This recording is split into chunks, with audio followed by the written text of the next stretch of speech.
Assalamualaikum warahmatullahi wabarakatuh. Alhamdulillahirabbil alamin. Wassalatu wassalamu ala asyrofil anbiya'i wal mursalin wa ala alihi washabihi ajmain. Amma ba'du. Pertama dan yang paling utama, mari kita panjatkan puji dan syukur kita kepada Allah Subhanahu wa taala yang telah memberikan nikmat dan kesempatannya sehingga saya bisa mengikuti UTS pada kali ini. Salawat serta salam kita berikan kepada Nabi kita, Nabi Muhammad SAW, yang telah membawa kita dari zaman jahiliyah menuju zaman yang penuh ilmu pengetahuan seperti sekarang ini. Pertama-tama yang saya hormati Bapak Adi Mursalin SEMM selaku dosen mata kuliah Islamic Marketing dan Manajemen. Perkenalkan, nama saya Anissa Priantini dengan NIM 12016107 dari kelas 3C Akuntansi Syariah. Bagian A yaitu mengenai aktivitas saya di Zoom. Saya telah mengikuti Zoom meeting mata kuliah Islamic Marketing dan Manajemen setiap minggunya, yaitu selama 7 kali pertemuan pada pukul 6.30 pagi. Pertemuan 1 pada tanggal 24 September 2021, pertemuan 2 pada tanggal 1 Oktober 2021, pertemuan 3 pada tanggal 8 Oktober 2021, pertemuan 4 pada tanggal 15 Oktober 2021, pertemuan 5 pada tanggal 22 Oktober 2021, pertemuan 6 pada tanggal 29 Oktober 2021, pertemuan 7 pada tanggal 5 November 2021. Tujuan saya menghadiri kuliah Islamic Marketing dan Manajemen pada Zoom meeting karena sudah menjadi tanggung jawab saya sebagai mahasiswa. Tugas saya yaitu mengikuti setiap kegiatan perkuliahan guna mendapatkan ilmu yang bermanfaat untuk saya gunakan ke depannya, terutama jika saya sudah memasuki dunia kerja nantinya. Sebelum memulai perkuliahan, Bapak Adi Mursalin selaku dosen mata kuliah Islamic Marketing dan Manajemen telah mengirimkan kontrak dan RPS perkuliahan via WhatsApp, di mana isi RPS tersebut memuat materi perkuliahan yang akan dibahas selama 1 semester. Adapun materinya yaitu minggu ke-1 membahas dan mempelajari mengenai konsep manajemen pemasaran Islam yang mencakup pengertian dan perkembangan pasar, pemasaran, dan manajemen pemasaran. Minggu kedua membahas mengenai penerapan maqasid syariah dalam perdagangan dan pemasaran yang mencakup pengertian maqasid syariah serta pentingnya maqasid syariah dalam praktik pemasaran.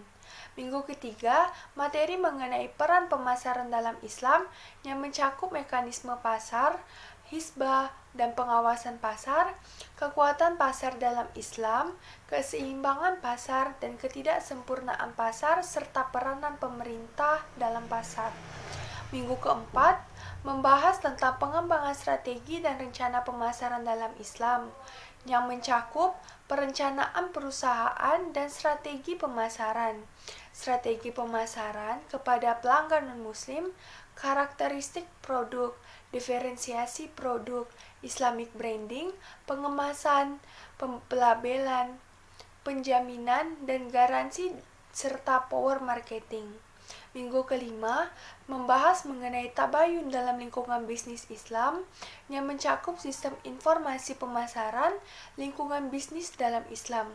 Minggu keenam, materi riset pemasaran dan peramalan permintaan dalam Islam yang mencakup pengertian dan pentingnya riset pemasaran dalam Islam.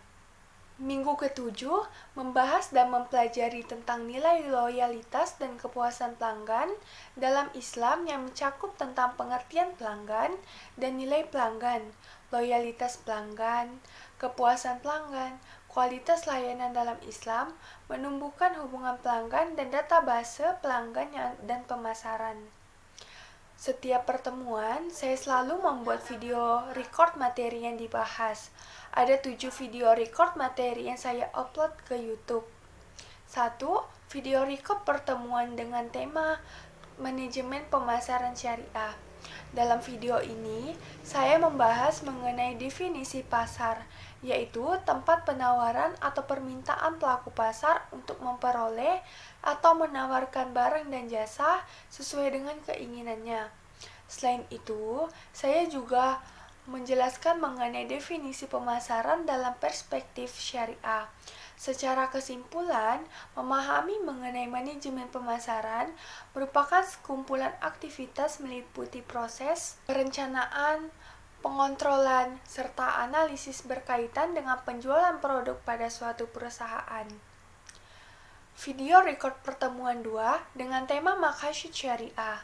Dalam video ini, saya membahas dan menjelaskan seputar Maqasid Syariah. Maqasid al-Syariah adalah tujuan Allah menetapkan hukum-hukum untuk mencapai kemaslahatan hidup manusia, sekaligus juga menghindari berbagai kerusakan, baik itu di dunia maupun di akhirat. Maqasid Syariah menjadi syarat utama dalam berijtihad untuk menjawab berbagai problematika kehidupan ekonomi dan keuangan yang terus berkembang. Video record pertemuan 3 dengan tema peran pemasaran dalam Islam. Video ini saya menjelaskan dan memaparkan peranan pemasaran yang dibedakan menjadi sektor bisnis, sektor non-profit, dan sektor internasional.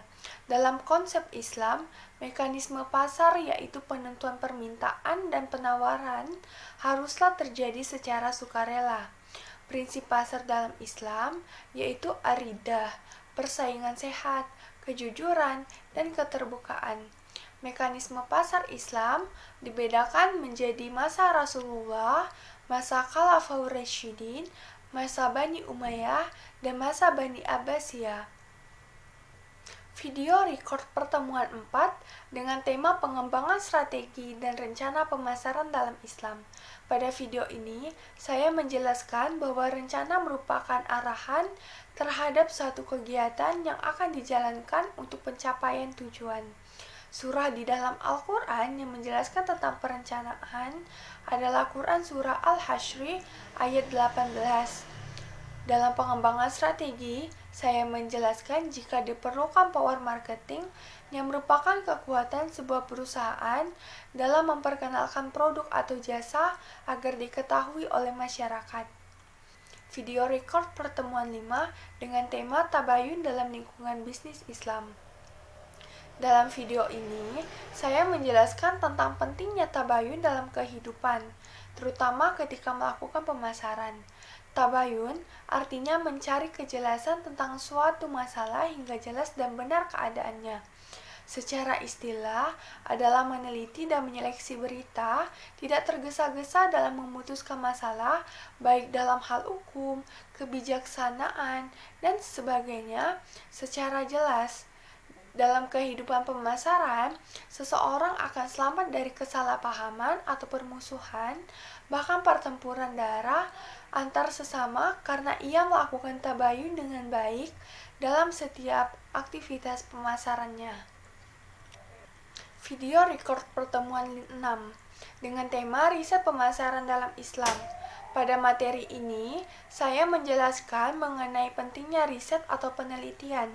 Riset dalam Islam dilakukan untuk mengangkat derajat umat Islam dan bermanfaat bagi kemaslahatan hidup manusia, baik itu secara teoritis ataupun akademik maupun secara empirik atau lapangan. Seperti yang dijelaskan dalam Quran Surah An-Nisa ayat 94, yaitu Allah memerintahkan kepada orang mukmin agar mengadakan penelitian. Video record pertemuan 7 dengan tema pembangunan nilai loyalitas dan kepuasan pelanggan dalam Islam. Dalam video ini, saya menjelaskan betapa pentingnya membangun nilai loyalitas agar pelanggan merasa puas. Nilai pelanggan adalah selisih antara penilaian pelanggan prospektif atas semua manfaat dan biaya dari suatu penawaran terhadap alternatifnya. Nilai total pelanggan adalah nilai moneter kumpulan manfaat ekonomi, fungsional, dan psikologis yang diharapkan pelanggan dari suatu penawaran pasar yang disebabkan oleh produk, jasa, personal, dan citra yang terlibat. Selama saya mengikuti perkuliahan Islamic Marketing dan Management, saya selalu aktif ketika nama saya dipanggil oleh Bapak Adi Mursalin untuk absensi kehadiran. Selain itu, saya selalu menjawab pertanyaan yang telah Bapak sediakan setiap pertemuan. Adapun jawaban yang saya jawab dari pertemuan 1 hingga 7 yaitu 1. Pada pertemuan 1, saya membaca surah Al-Jumu'ah ayat 10 yang berbunyi A'udzubillahi minasyaitonirrajim Bismillahirrahmanirrahim fa iza qudiyati al-salatu fa intashiru fi al-ardi wa ibtagu min fadli Allahi wa zukuru allaha kasiran la'allakum tuflihuna. Isi kandungan dari surah ini yaitu setelah sholat dilaksanakan, bergegaslah mencari rezeki dengan halal dan senantiasa mengingat Allah. Pada pertemuan 2, materi mengenai maqasid syariah, saya menjawab dengan membaca Quran Surah Al-Baqarah ayat 282, di mana kandungan dari ayat ini yaitu membicarakan orang-orang mukmin yang melakukan transaksi jual beli dengan pembayaran kredit atau jual beli saham dengan penyerahan kepada pembeli ditangguhkan terhadap batas waktu tertentu. Maka Allah pun memerintahkan agar menulis transaksi tersebut dengan menyebutkan hari, bulan, dan tahun pembayaran yang dijanjikan dengan sejelas-jelasnya. Pada pertemuan 2, saya juga menjawab mengenai pengertian dari maqasid syariah. Maqasid syariah adalah tujuan Allah dalam menetapkan hukum-hukum untuk mencapai kemaslahatan hidup manusia, sekaligus juga menghindari berbagai kerusakan, baik itu di dunia maupun di akhirat. Contoh dalam dunia perdagangan yaitu mengurangi takaran timbangan dalam kegiatan jual beli, yang merupakan salah satu hal membuat kerusakan dalam dunia perdagangan di dunia. Pada pertemuan 3, materi mengenai peran pemasaran dalam Islam, saya menjawab pertanyaan mengenai sistem pasar menurut Islam. Dalam konsep Islam, mekanisme pasar yaitu penentuan permintaan dan penawaran haruslah terjadi secara sukarela. Tidak ada pihak yang merasa terpaksa untuk melakukan transaksi pada suatu tingkat. Mekanisme pasar berasal dari ketentuan Allah bahwa perniagaan harus dilakukan secara baik dengan rasa suka sama suka agar mekanisme pasar dapat berjalan dengan baik dan memberikan mutual goodwill bagi para pelakunya. Pada pertemuan 4, materi pengembangan strategi dan rencana pemasaran dalam Islam, saya menjawab pertanyaan mengenai strategi apa yang digunakan untuk memperoleh pangsa pasar yang lebih besar. Yang saya jawab yaitu strategi yang saya gunakan dalam memperoleh pangsa pasar yang lebih besar dengan memanfaatkan internet dalam melakukan strategi marketing. Lewat internet, saya bisa membangun brand awareness tentang usaha saya, sekaligus untuk mempromosikan produk yang saya jual. Salah satunya dengan menulis blog di situs-situs komunitas secara menarik. Kemudian, mencantumkan link usaha saya. Cara ini merupakan strategi marketing paling murah dan efektif. Pada pertemuan 4, saya juga menjawab mengenai kandungan dari surah Al-An'am ayat 143. Surah ini mengajarkan kita sebagai manusia bahwasanya dalam meyakinkan seseorang terhadap kebaikan haruslah berdasarkan ilmu pengetahuan, data, dan fakta. Ayat ini membahas tentang produk yang bermanfaat dihasilkan dari proses yang benar dan baik. Dan juga ayat ini membahas betapa pentingnya manfaat dari sebuah produk, peran data, dan fakta dari produk tersebut. Saya menjawab pertanyaan dari pertemuan 5, materi tabayun dalam lingkungan bisnis Islam mengenai Quran Surah Al-Hujurat ayat 6 beserta kandungannya, yang berbunyi, Ya ayyuhallazina amanu in ja'akum fasikum binaba'in fatabayanu an tusibbu qauman bijahalatin fatusbihu ala ma fa'altum nadimin. Kandungan dari ayat ini yaitu memerintahkan kepada kita apabila ada orang yang memberitahukan sebuah berita, hendaklah berita tersebut diteliti kebenarannya. Karena jika terdapat bahaya besar dan terjatuh ke dalam dosa besar, kaitannya dengan pemasaran, yaitu ketika kita membeli sebuah produk yang ditawarkan, hendaknya kita meneliti terlebih dahulu sebelum membelinya. Jangan terlalu percaya terhadap omongan penjual mengenai barang tersebut, karena kita perlu mengecek produk tersebut apakah sesuai dengan yang dikatakannya. Pada pertemuan 6, materi mengenai riset pemasaran dalam Islam, saya menjawab tentang klasifikasi riset pasar. Ada 2 klasifikasi riset pasar, yaitu 1. Riset identifikasi masalah, yaitu proses dan hasil pengenalan masalah atau inventarisasi masalah. Ada 5 macam riset identifikasi masalah, yaitu 1. Riset potensi pasar. 2. Riset pangsa pasar. 3. Riset gambar. 4. Riset peramalan. 5. Riset tren bisnis. Kedua, ada riset mengatasi masalah, yaitu riset yang diadakan untuk menolong memecahkan masalah yang lebih spesifik di dalam pemasaran. Ada 5 macam riset mengatasi masalah, yaitu 1. Riset segmentasi. 2. Riset produk. 3. Riset harga. 4. Riset promosi. 5. Riset distribusi. Bagian B mengenai teori Islamic Marketing dan Management. Saya akan membacakan Quran Surah Al-Jumu'ah ayat 10 yang berbunyi, فَإِذَا قُضِيَتِ الصَّلَاةُ فَانْتَشِرُوا فِي الْأَرْضِ وَابْتَغُوا مِنْ فَضْلِ اللَّهِ وَاذْكُرُوا اللَّهَ كَثِيرًا لَعَلَّكُمْ تُفْلِحُونَ. Artinya, apabila sholat telah dilaksanakan, maka bertebaranlah kamu di bumi. Carilah karunia Allah dan ingatlah Allah banyak-banyak agar kamu beruntung. Kandungan dalam surah ini yaitu Allah memerintahkan kepada kita setelah melaksanakan sholat, hendaklah mencari rezeki yang halal dan melanjutkan pekerjaan.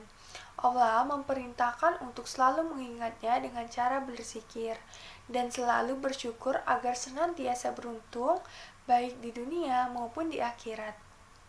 Dalam Quran Surah Al-Ma'idah ayat 2 yang berbunyi, Ya ayyuhallazina amanu la tuhillu sya'airallahi walasyahrul harama walal hadiya walal qalaida wala aminal baital harama yabtaghuna fadlam min rabbihim wa ridwana wa iza halaltum fashtahdu wala yajrimanakum syana'anu qaumin an sadaqukum anil masjidil haram an tatadu wa ta'awanu alal birri wat taqwa wala ta'awanu alal ismi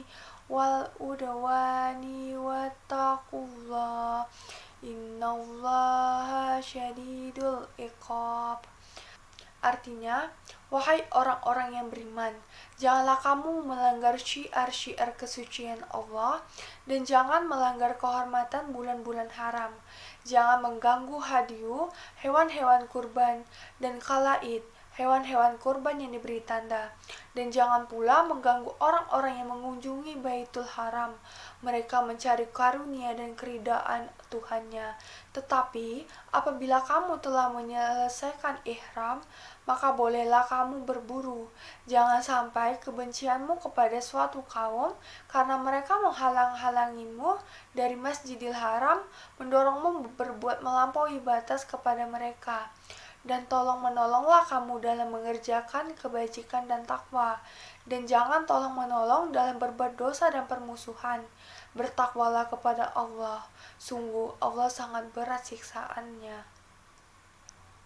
Kandungan dalam surah ini adalah melarang untuk berperang pada bulan tertentu, melarang menyiksa binatang, perintah untuk tolong-menolong dalam kebajikan dan ketakwaan, dan melarang untuk saling tolong-menolong dalam berbuat dosa, permusuhan, perintah bertakwa kepada Allah.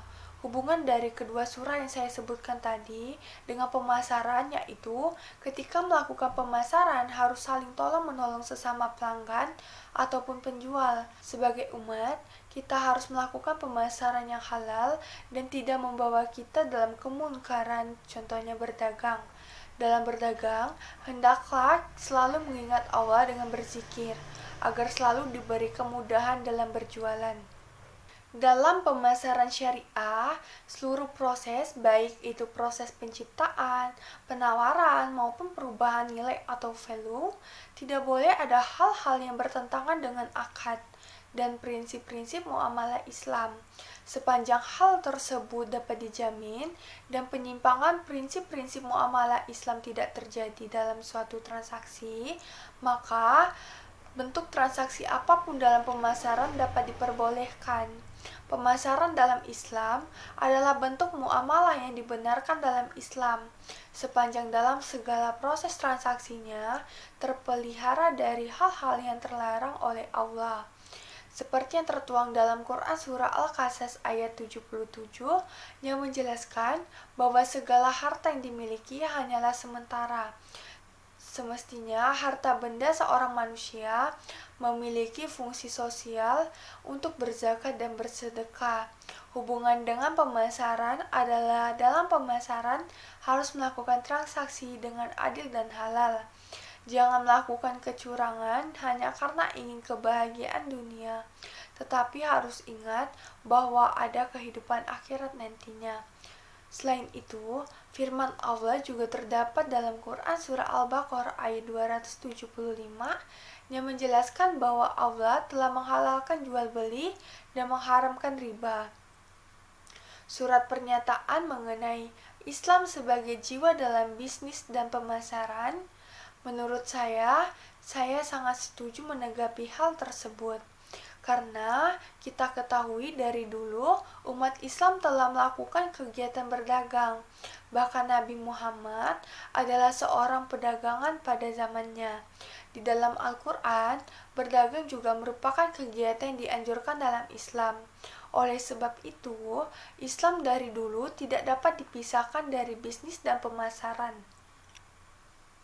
Dalam Quran Surah Al-Baqarah ayat 282, kandungannya yaitu membicarakan orang-orang mukmin yang melakukan transaksi jual beli barang dengan pembayaran kredit atau jual beli saham yang penyerahannya kepada pembeli ditangguhkan terhadap batas waktu tertentu.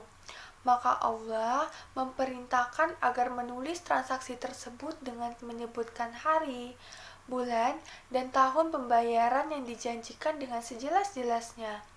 Sedangkan dalam Quran Surah Al-Hujurat ayat 12, kandungannya yaitu larangan untuk berburuk sangka kepada orang lain dan mencari-cari kesalahan orang lain.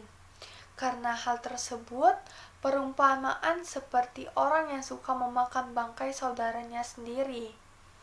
Hubungan dari kedua ayat tersebut dengan pemasaran, bahwa dalam pemasaran, misalnya berdagang, apabila ada pembeli yang berhutang, hendaklah mencatat transaksi tersebut dengan benar agar tidak terjadi kesalahpahaman dan kecurangan dan menghindari adanya riba. Selain itu, juga dalam pemasaran kita dilarang untuk berburuk sangka kepada orang lain, seperti pembeli yang berburuk sangka kepada penjual untuk melakukan kecurangan.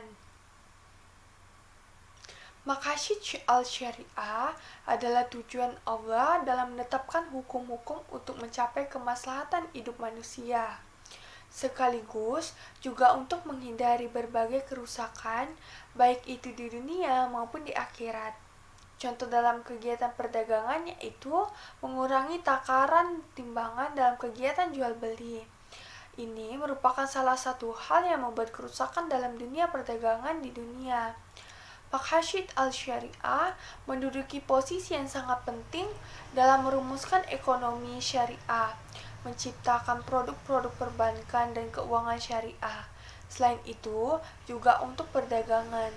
Pengetahuan maqasid syariah menjadi syarat utama dalam berijtihad untuk menjawab berbagai problematika kehidupan ekonomi dan perdagangan yang terus berkembang di dunia. Dalam maqasid syariah dijelaskan tentang tijarah. Tijarah adalah suatu kegiatan mempertukarkan suatu barang berharga dengan mata uang melalui cara-cara yang telah ditentukan. Surah-surah yang mengandung tijarah yaitu Quran Surah Asy-Saff ayat 10 yang berbunyi, Ya ayyuhallazina amanu hal adullukum ala tijaratin tunjikum min azabin alim. Artinya, hai orang-orang yang beriman, sukakah kamu aku tunjukkan sesuatu perniagaan yang dapat menyelamatkanmu dari azab yang pedih? Kandungannya, yaitu Allah menyampaikan perniaga menjadi satu bentuk perjuangan seorang hamba di jalan Allah sekaligus menuju ridanya. Dalam Quran Surah Al-Jumu'ah ayat 11 yang berbunyi, Wa iza ra'au tijaratan aw lahwanin fadu ilaiha wa tarakuka ka'ima kulma indallahi khairum minal lahwi wa minat tijarah wallahu khairur razikin. Artinya, dan apabila mereka melihat perdagangan atau permainan, mereka segera menuju kepadanya dan mereka tinggalkan engkau, Muhammad, sedang berdiri berkhotbah. Katakanlah, apa yang ada di sisi Allah lebih baik daripada permainan dan perdagangan, dan Allah pemberi rezeki yang terbaik. Kandungannya yaitu bahwa apa yang ada di sisi Allah lebih penting dari perdagangan dan permainan. Jika engkau sedang melaksanakan suatu ibadah, maka jangan hentikan ibadahmu hanya karena perdagangan atau permainan. Dalam maqasid syariah terdapat beberapa hal yang diharamkan dalam melakukan pemasaran, yaitu 1. Riba. Riba adalah penetapan bunga atau melebihkan jumlah pinjaman saat pengembalian berdasarkan persentase tertentu dari jumlah pinjaman pokok yang dibebankan kepada peminjam. Riba dibedakan menjadi 4 macam, yaitu riba fadli, yakni jual beli atau tukar menukar dua barang yang sama jenisnya tetapi beda ukurannya. Contohnya, tukar menukar antara gula dengan gula, namun ada kelebihan pada salah satu pihak, maka itu disebut riba fadli.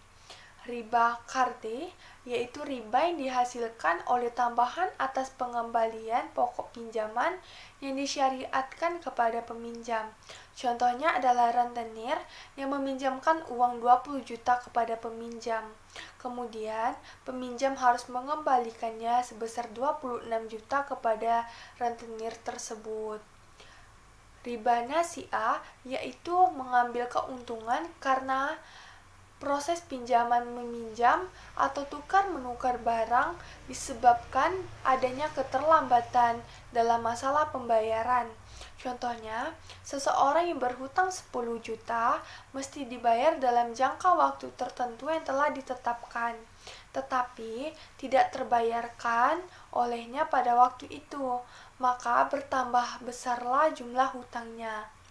Terakhir ada riba yard, yaitu pengembalian keuntungan dari hasil jual beli yang disertai dengan penundaan serah terima barang. Contohnya adalah penjual rumah yang menawarkan rumah 400 juta jika langsung dibayar tunai, namun jika dicicil menjadi 450 juta. 2. Ada talaki rukban, yaitu pembelian barang dengan cara mencegat orang desa sebelum mereka sampai di pasar agar mendapat harga barang yang murah. Contohnya, ada pedagang kota menyongsong kedatangan barang dari tempat lain, yaitu dari orang desa yang ingin berjualan di negerinya. Lalu, pedagang kota tersebut menawarkan barang dengan harga yang lebih rendah dari harga yang ada di pasar, sehingga barang dagangan pedagang desa itu dibeli sebelum ia masuk ke pasar. Ketiga, ada bai najasi, merupakan jual beli dengan provokasi harga lewat rekayasa permintaan.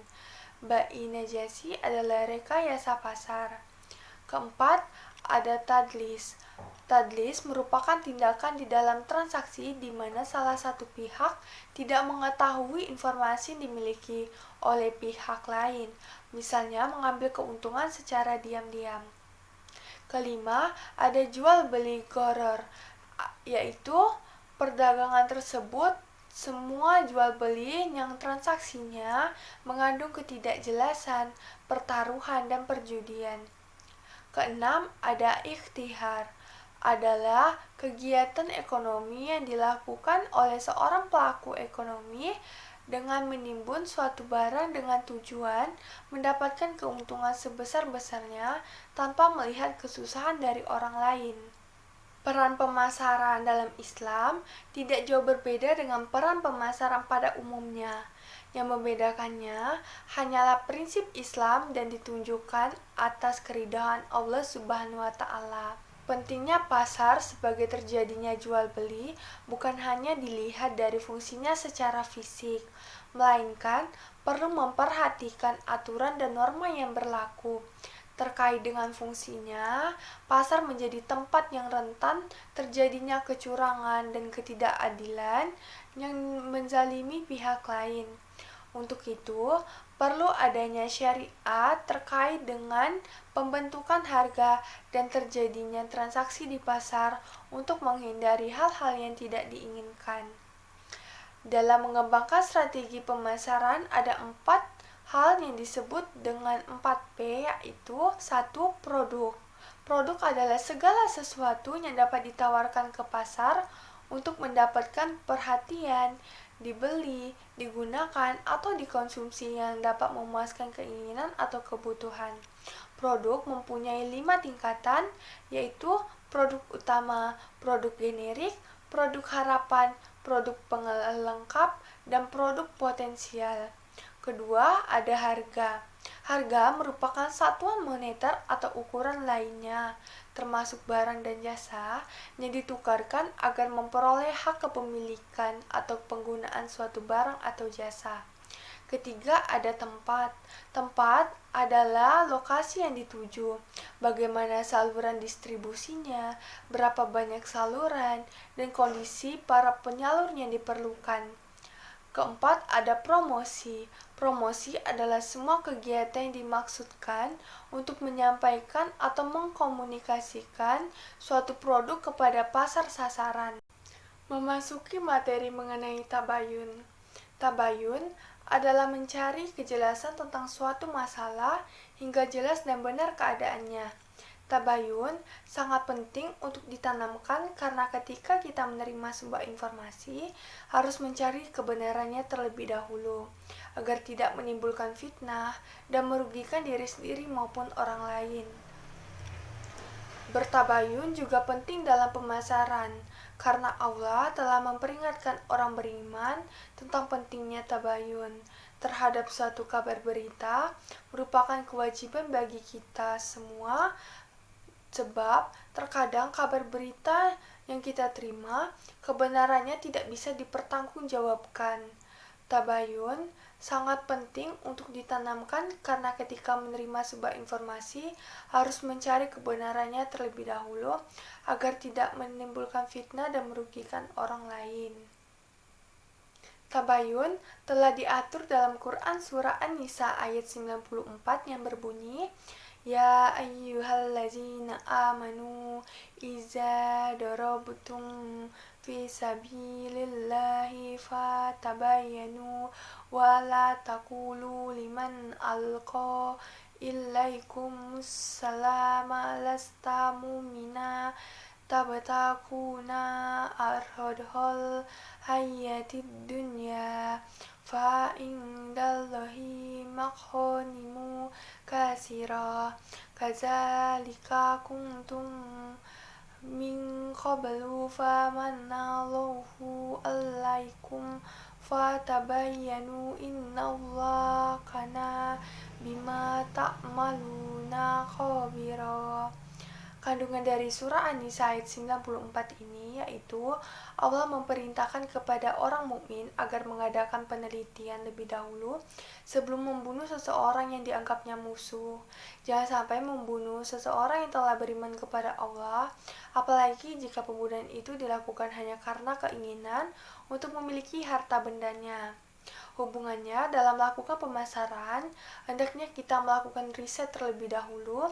Jika terdapat pesaing kita yang lebih unggul, kita tidak boleh langsung menjatuhkannya dengan cara fitnah misalnya. Alangkah lebih baiknya jika kita melakukan riset terlebih dahulu, kenapa pesaing itu lebih unggul dibandingkan perusahaan kita. Riset pemasaran dalam Islam sangat penting untuk dipelajari karena riset digunakan untuk melakukan pengumpulan, pengolahan, analisis, dan interpretasi data secara sistematis sehingga dapat digunakan sebagai masukan dalam pengambilan keputusan di bidang pemasaran barang dan jasa. Riset pemasaran berperan sebagai dasar penyusunan rencana dan strategi pemasaran, di mana harus didukung dengan data yang akurat, relevan, terpercaya, objektif, dan tepat waktu. Sehingga manajemen perusahaan dapat merencanakan dan melaksanakannya dengan baik. Berbagai aspek pemasaran seperti pengembangan produk dan merek, penentuan harga, pendistribusian produk, dan komunikasi pemasaran terintegrasi. Cara saya dalam membangun nilai kepuasan pelanggan dan loyalitas pelanggan dalam Islam yaitu dengan cara meningkatkan kepuasan pelanggan terlebih dahulu dengan bersikap baik setiap melayani pelanggan. Dengan begitu, pelanggan akan menjadi puas dan menjadi berlangganan untuk membeli produk yang saya jual. Hal tersebut tentu dapat membangun nilai loyalitas pelanggan. Selain itu, saya menjadi tahu mutu produk sangat penting dalam suatu bisnis, karena setiap pembeli akan mencari mutu produk yang baik agar mereka merasa puas ketika kebutuhannya terpenuhi dengan baik. Surah-surah yang berhubungan dengan loyalitas yaitu Surah Al-Furqan ayat 63 yang berbunyi, Wa ibadur rahmanil lazina yamshuna alal ardi hauna wa iza khathabahumul jahiluna qalu sallama. Artinya, adapun hamba-hamba Tuhan yang Maha Pengasih itu adalah orang-orang yang berjalan di bumi dengan rendah hati, dan apabila orang-orang bodoh menyapa mereka dengan kata-kata yang menghina, mereka mengucapkan salam. Kandungan surah ini menjelaskan orang-orang yang rendah hatinya akan disukai oleh Allah dan juga mendapatkan curahan rahmat dan ampunan, rezekinya dilapangkan, dan kehidupannya tentram serta sejahtera. Dalam Quran surah An-Nahl ayat 78 yang berbunyi, Wallahu akhrajakum min butuni ummahatikum la ta'lamuna syai'aw wa ja'ala lakumus sama'a wal absara wal af'idata la'allakum tashkurun. menceritakan tentang nikmat Allah kepada manusia. Allah Maha Adil, Dia tidak memerintahkan sesuatu tanpa membekalinya dengan seperangkat kemampuan penunjang tugas yang diberikannya. Allah berkehendak mengangkat seseorang khalifah pemakmur, menciptakannya dalam sebaik-baik bentuk yang unik tetapi lemah, dan memberitahu manusia bahwa tugasnya untuk beribadah. Demikian materi yang saya paparkan. Semoga apa yang saya sampaikan ini dapat bermanfaat bagi kita semua. Saya harap penyampaian materi UTS kali ini atas izin Allah saya diberikan nilai yang terbaik dari Bapak Adi Mursalin selaku dosen Islamic Marketing dan Manajemen. Jika ada kekurangan, mohon dimaafkan karena kesempurnaan sungguh hanyalah milik Allah Subhanahu wa taala. Akhiru kalam, subhanaka Allahumma wa bihamdika asyhadu an la ilaha illa anta astaghfiruka wa atubu ilaik. Wassalamualaikum warahmatullahi wabarakatuh.